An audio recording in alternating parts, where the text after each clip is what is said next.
د میرویس خان نیکه ورور عبدالعزیز د میرویس نیکه څخه دوه زامن پاتې شول چې یو یې 18 کلن او بل یې 14 کلن و. ځکه چې دا زامن یې نسبتا د سن لخوا واړه وو، نو د میرویس نیکه ورور چې عبدالعزیز نومېده د میرویس نیکه پر ځای باندې په تخت کېناست.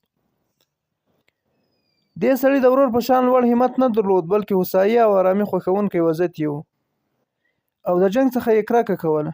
نو چې مشرتوب ده ته ورسېد، د پښتنو مشران یې راوغوښتل او ملي جرګه یې جوړه کړه او پښتنو ته یې داسې وویل: تر دې ډیرو مشکلاتو او ډیرو جنګونو وروسته به ښایي چې تاسې هم زما په شان د پارس د حکومت سره د روغې غوښتونکي یاست او آرامي به غواړئ.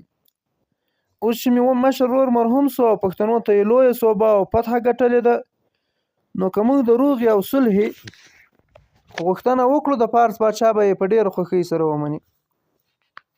د ده دې خبرې د پښتنو په منځ کې شور ماشور جوړ کړ او هغه حرارت او محبت چې تر دې له مخه له سره درلود په عمومي نفرت باندې بدل شو او ویې ویل چې موږ هیڅکله دا د بېرنګۍ خبره نه سو منلی. دا خبره د میرویس نیکه د وصیت سره مخالفه ده. که د ورور په قدم نسې تلای، نو روغې ته هم دومره تلوار مه کوه.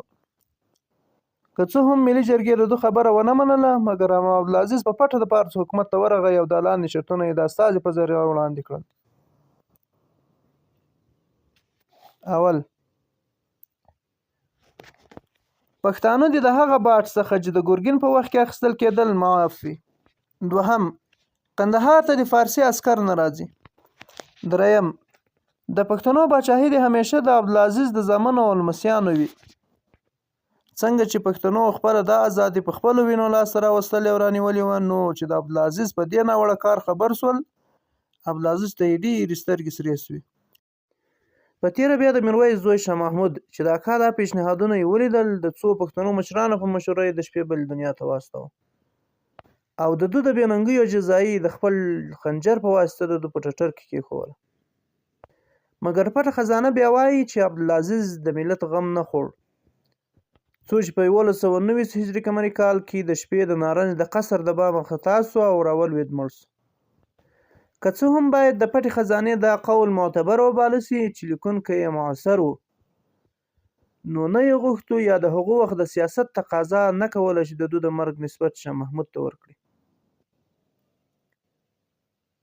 که نه وي نور ټول مورخین متفق دي دا واقعه د میلیسون په قول 1114 په مارچ کې پیښه شوه.